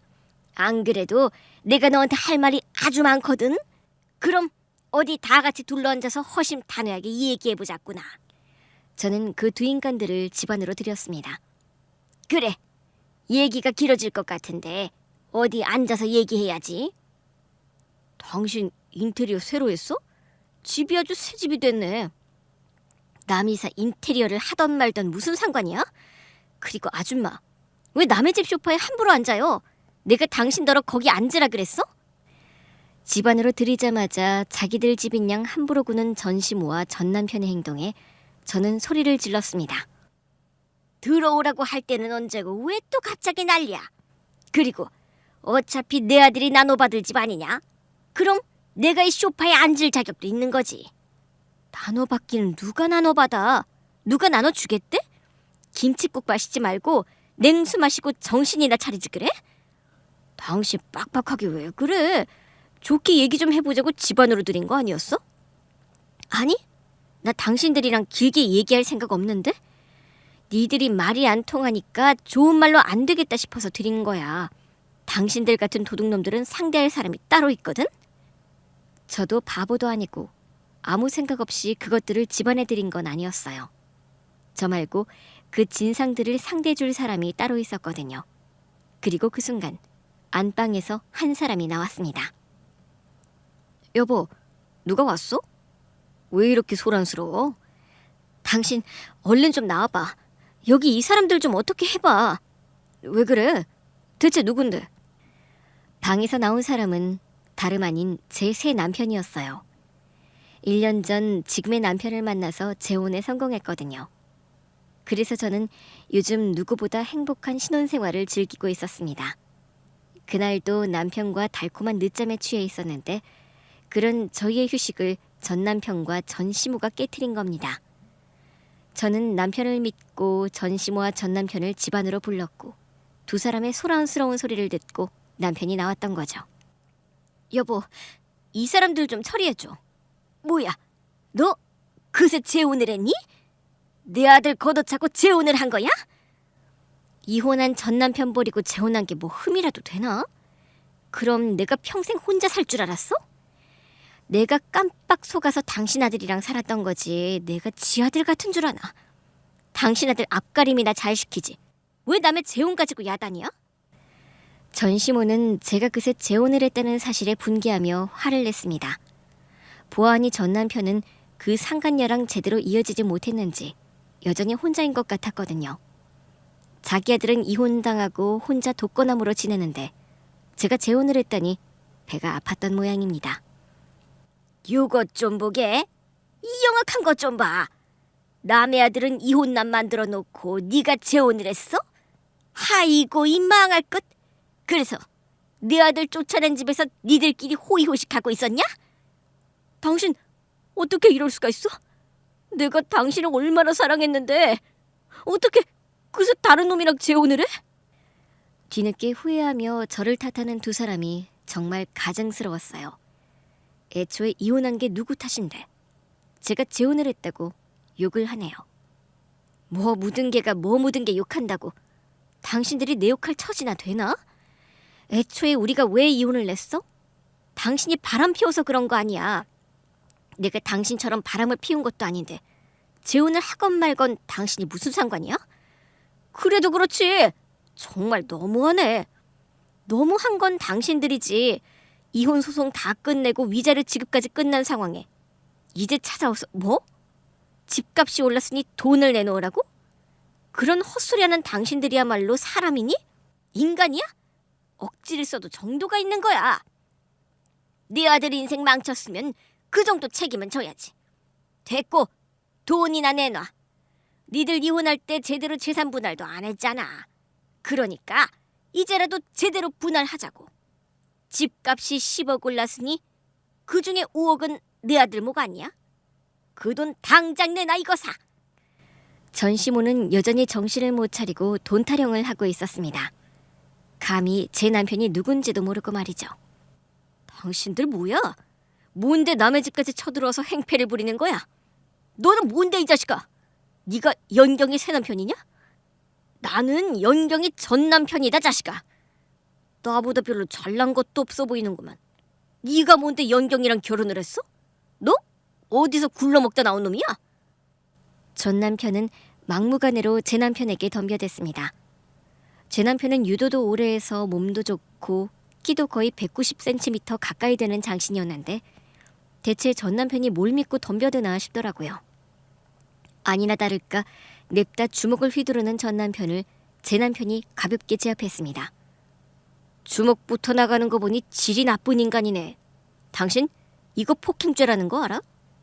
이 사람들이 법 무서운 줄 모르고 말이야. 어디 함부로 주먹을 휘두르고 있어? 그리고 아줌마 지금 떠드는 그 말들도 다 협박죄가 되는 거 압니까? 내 와이프한테 함부로 말하지 마시죠. 이놈이 뭐라는 거야 지금? 너야말로 내 아들 놓지 못해? 네 놈이 뭐라도 된다고 그딴 소리를 해. 아이고, 네가 뭐 경찰이라도 되냐? 법 타령하는 거 좋아하네. 뭘 몰라도 한참 모르네. 맞아요. 제 남편 경찰이에요. 뭐? 그게 무슨 소리야? 경찰이라니? 우리 남편 경찰 맞다고 이 할망구야. 노망나서 귀까지 먹었어? 그러게 경찰 앞에서 어디 행패를 부려. 당신들 정말 콩밥 먹고 싶어? 그랬습니다. 제 남편은 바로 경찰이었어요. 그것도 강력 사건을 맡는 강력계 형사였죠. 나쁜 범인들 잡느라 늘 바쁜 남편과 오랜만에 달콤한 시간을 보내고 있었는데 그 인간들이 저희를 방해했네요. 그렇게 제 남편의 정체를 밝히자 전 남편과 전 시모가 갑자기 당황하기 시작했습니다. 설마 하니 정말로 제 새 남편이 경찰일 줄은 몰랐던 거겠죠. 경찰이라고? 그게 정말이야? 경찰? 아니, 당신 진짜로 경찰이랑 결혼했어? 왜? 나는 경찰이랑 결혼하면 안 돼? 그러게 내가 까불지 말라 그랬지. 네 남편이 경찰인데 어디 경찰 앞에서 행패를 부려? 당신들 콩밥 먹고 싶어? 저는 그 정도로 겁을 주면 전 남편과 전 시모가 겁을 먹고 금세 도망갈 거라 생각했어요. 제 뒤에 경찰 남편이 있다는 걸 알면 아파트 값을 내놓으라는 말도 안 되는 협박도 다시는 못할 거라 생각했죠. 그런데 제 예상보다 두 사람의 반응이 더 심각한 겁니다. 제 남편이 경찰이라는 얘기를 하자마자 전 남편과 전 시모가 완전히 굳어서 아무것도 하지 못하더라고요. 심지어 전 시모는 경기를 하듯 뒤로 넘어가기 직전이었어요. 경찰이 그렇게 무서운 건지 저는 그 두 인간의 과한 반응을 이해하지 못했습니다. 그런데 그때 제 남편이 생각지도 못한 말을 하는 겁니다. 그러고 보니 이 사람들을 어디서 본 것 같은데? 여보, 이 사람들 이름이 뭐라고 그랬지? 전 남편? 이 사람 이름 이진욱인데? 전 시모 이름은 나옥경이고. 왜? 당신 아는 사람들이야? 이진욱, 나옥경? 아니, 당신들이 왜 여기 있어? 뭔가를 눈치챈 남편이 전 시모와 전 남편의 이름을 물었고 그들의 이름을 듣는 순간 남편이 깜짝 놀라며 곧바로 전 남편을 제압했습니다. 여보, 이 인간들 도망 못 가게. 이 인간들 내가 찾던 범인들이야. 뭐라고? 범인들이라니 그게 무슨 소리야? 이 인간들 남의 전세돈으로 사기치고 다니는 사기꾼들이야. 그동안 어디로 잠적해서 수사를 못하고 있었는데 이것들이 여기를 찾아왔어? 전 남편과 전 시모가 사기꾼이라는 말에 저는 너무나 당황스럽고 놀랄 수밖에 없었어요. 밖에서 사기나 치고 다니는 주제에 뭣도 모르고 경찰이 사는 집을 찾아온 그 사람들이 너무 웃기더라고요. 저는 그제서야 집값이 올랐다고 돈을 달라고 찾아온 두 사람이 이해가 되었습니다. 돈이 없어서 이제는 하다하다 사기까지 치고 다녔던 모양입니다. 전세 사기? 세상에, 당신들 참 별짓을 다 하고 다녔네요. 마누라 속여먹은 걸로 모자라서 남의 등까지 쳐먹었어? 당신들 진짜 미쳤구나. 아니, 사기꾼이라니.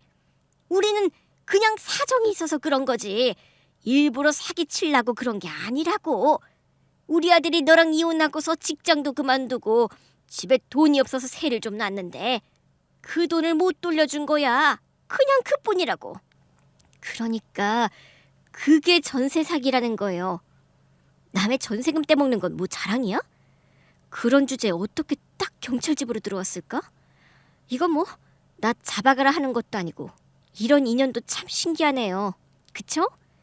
그러게, 겁도 없이 경찰집을 찾아오다니 당신들 정말 간도 크네. 우리는 아무것도 몰랐어요. 아니, 아무래도 우리는 이만 가봐야겠네. 에미야, 오랜만에 만나서 반가웠다. 우리가 괜히 신혼부부 방해한 것 같은데 이제 가보마. 얘 진우가 뭐하니? 얼른 나오지 않고. 전시모가 슬그머니 자리를 빠져나가려 하고 있었습니다. 하지만 제 발로 걸어 들어온 범죄자를 놓칠 수는 없었죠. 무슨 소리를 하는 거예요? 가긴 어딜 가? 두 사람은 저랑 같이 좀 가셔야겠는데요? 아니, 왜요? 우리 그냥 보내주세요. 다시는 여기 안 찾아올게요. 조용히 그냥 갈 테니까 그냥 보내주십시오. 돈 내놓으라고 억지 부릴 때는 목소리도 크더니 왜 말을 못해? 내 남편이 경찰이라니까 이제 와서 갑자기 무서워? 근데 이걸 어째? 우리 남편이 한 번 찾은 범죄자는 놓지를 않는 사람이라서 당신들 이대로 곧장 경찰서로 가야 할 것 같은데? 에미야, 제발 우리 좀 봐주면 안 되겠니? 그래도 우리가 한때 가족이었던 연이 있는데 기어이 나를 감옥에 보내야겠니? 그냥 예정을 생각해서 좀 봐주면 안 될까? 지금 나더러 범죄자를 보고도 모른 척하라는 거예요? 그것도 범죄야, 아줌마. 그리고 내가 미쳤다고 당신들을 봐주겠어?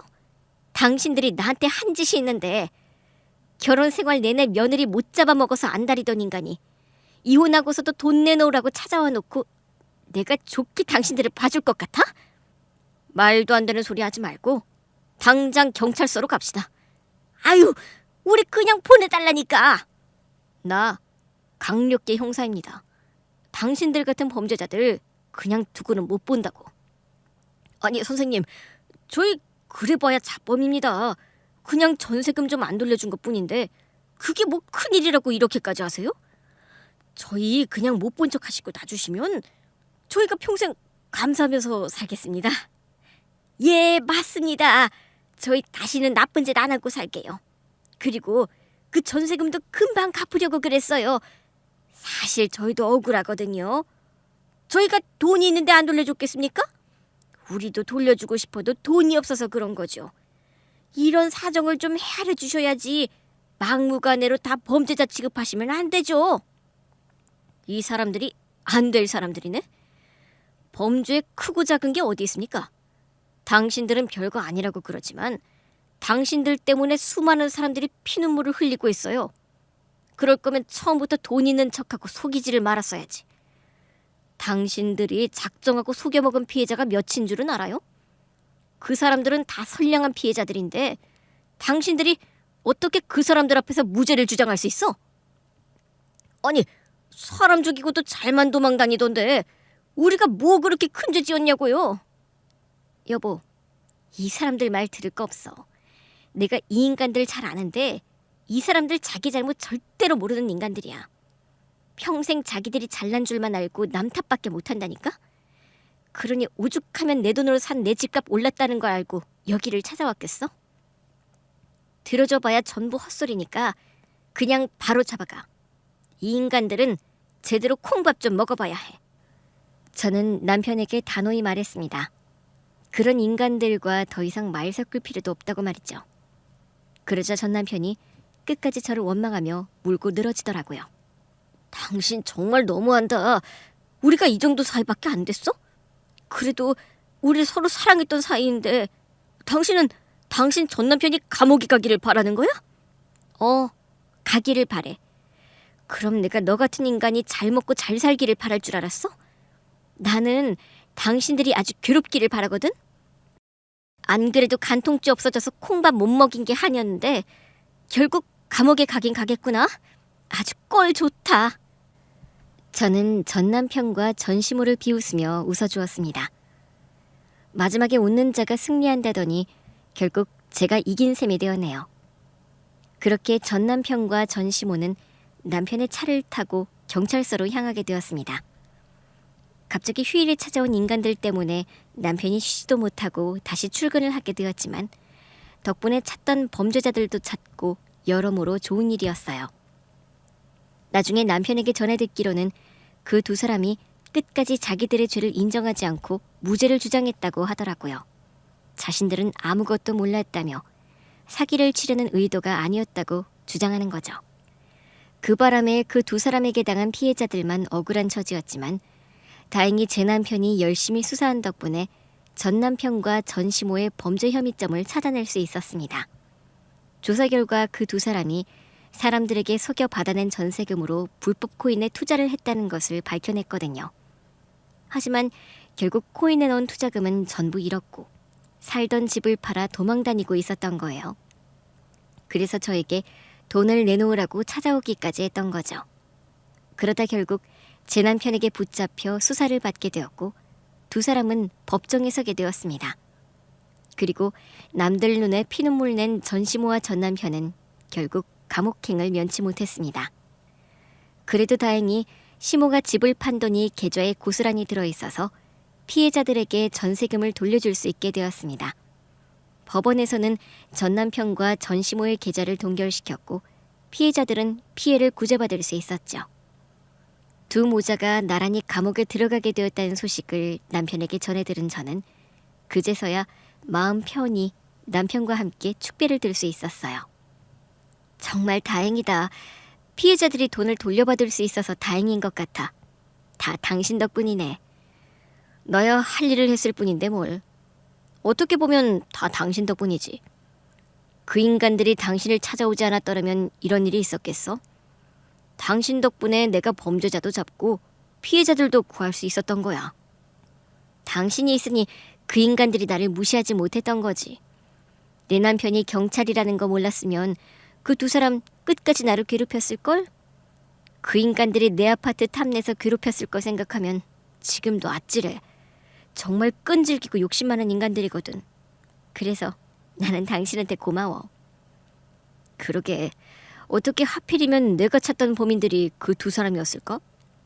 그것도 모르고 제발로 나를 찾아왔으니 그 선택이 얼마나 후회스러울 거야.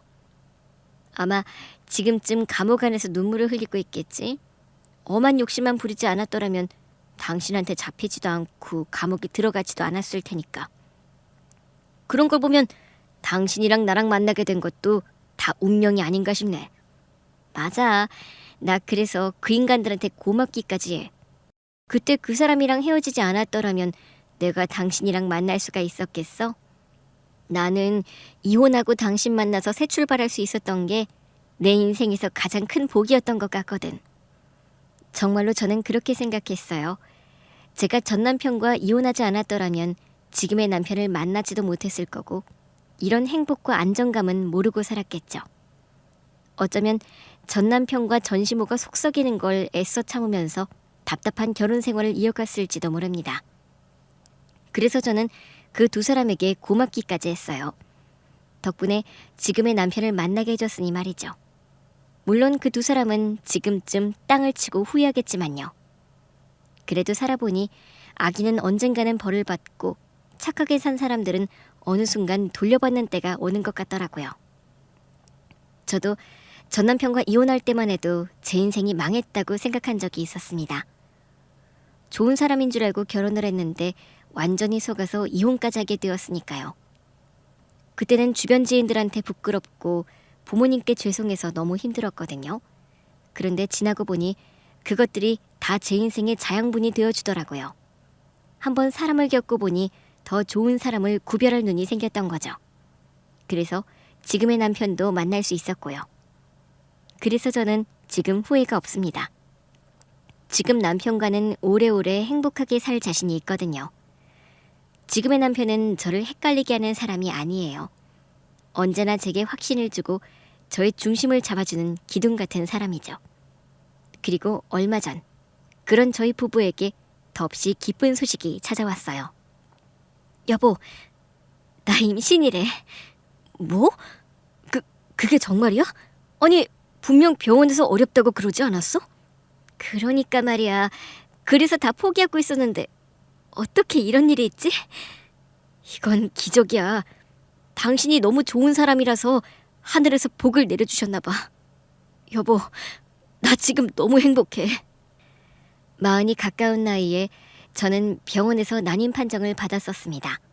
나이도 많고 난소 기능도 떨어져서 임신이 어려울 거라 그랬거든요. 그래서 남편과 저는 아쉬움이 컸지만 서로만 보고 살아가기로 다짐했는데 얼마 전 기적처럼 저희에게 아이가 찾아온 겁니다. 생각지도 못한 일이었기에 저와 남편은 이 기적을 소중히 지켜내기로 했습니다. 그렇게 저는 사랑하는 남편의 품에서 출산일을 앞두고 있어요. 이제 곧 둘에서 셋이 되겠네요. 그럼 앞으로 저희가 더 행복한 가족이 되기를 여러분도 같이 빌어주시기를 바라며 제 이야기를 여기서 마치겠습니다. 감사합니다.